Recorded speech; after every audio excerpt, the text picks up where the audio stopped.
and welcome back to my channel, students. So, this is Tulika Sengupta, and you are listening Easy Audiobook. So, today I will be reading or narrating Chapter 5, A Roadside Stand, from your book Flamingo. So, before starting the poem, we have something about the poet. Robert Frost, 1874 to 1963, is a highly acclaimed American poet of the 20th century. Robert Frost wrote about characters, peoples, and landscapes. His poems are concerned with human tragedies and fears, his reaction to the complexities of life, and his ultimate acceptance of his burdens. Stopping by the woods on a snowy evening, Bridges, Mending Walls are a few of his well known poems. In the poem, A Roadside Stand, Frost presents the lives of poor, deprived people with pitiless clarity and with the deepest sympathy and humanity. So, here we start the poem.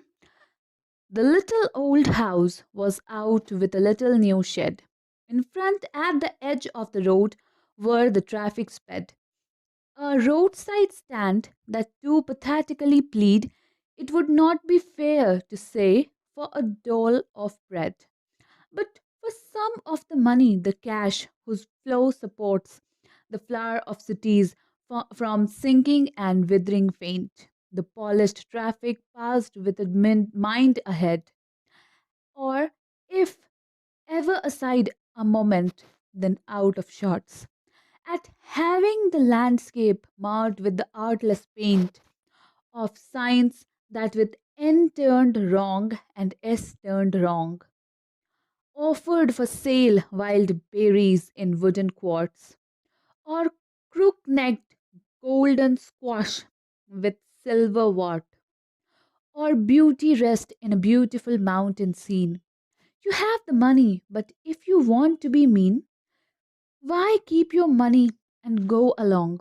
The hurt to the scenery wouldn't be my complaint, so much as the trusting sorrow of what is unsaid. Here, far from the city, we make our roadside stand and ask from city money to feel in hand, to try if it will not make our being expand and give us the life of moving pictures promise that the party in power is said to be keeping from us. It is in the news that all these pitiful keen are to be brought out and mercifully gathered in, to live in villages next to the theatre and the store, where they won't have to think for themselves anymore, while greedy good doers, beneficent beasts of prey, swarm over their life enforcing benefits that are calculated to soothe them out of their wits. And by teaching them how to sleep, they sleep all day, destroy their sleeping at night the ancient way. Sometimes I feel myself I can hardly bear the thought of so much childish longing in vain, the sadness that lurks near the open window there, but that waits all day in almost over prayer for the sequel of brakes, the sound of a stopping car, of all the thousand selfish cars that pass, just one to inquire what a farmer's prices are. And one did stop, but only to plough up grass. In using the yard to back and turn around, and another to ask the way to where it was bound, and another to ask could they sell it a gallon of gas? They couldn't, this crossly. They had none. Didn't it see? No. In country money, the country scale of gain, the requisite lift of spirit has never been found. Or so the voice of country seems to complain. I can't help owning the great relief it would be to put these people at one stroke out of their pain. And then next day, as I come back into the scene, I wonder how I should like you to come to me and offer to put me gently out of my pain. So, this was all about the chapter. So, if we talk about the chapter, or if we talk about the poem, the poet is trying to tell us about the miseries of the roadside stall keepers, like the roadside shopkeepers. They are waiting for us to buy something from them.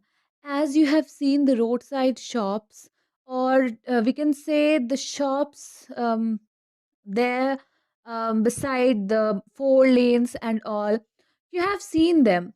They sell, but they are waiting for us to buy something so that they could like leave, or they could spend some money for their livelihood so that they can feed themselves. It is very important for us to buy something and to help them. But we selfish city dwellers, like we are the city dwellers who don't even want to do something to do good for anybody. We don't even want to stop at their stalls and ask them. We just stop and we just ask them that if they had a gallon of gas. Like, the thing is, if they would have, you could see that, but we can't. We are just like wasting their times. They are trying to like sell something, but we just ask the way or the price, but don't buy anything from them. That's the pain that they have to suffer from. So the whole story is about, the whole poem is about the suffering and the pain that has to be gone. Like, they feel the pain, the roadside stands and the shopkeepers, they feel the pain. That pain is being talked about, and the poet is trying to relieve the pain. He know, and he just want to relieve their pains, but it's impossible for him alone to do the same. So that's all for today. If you like my narration and explanation, do like, share, and subscribe my video, my channel, and hit the bell icon. So that's all for today. Thank you very much.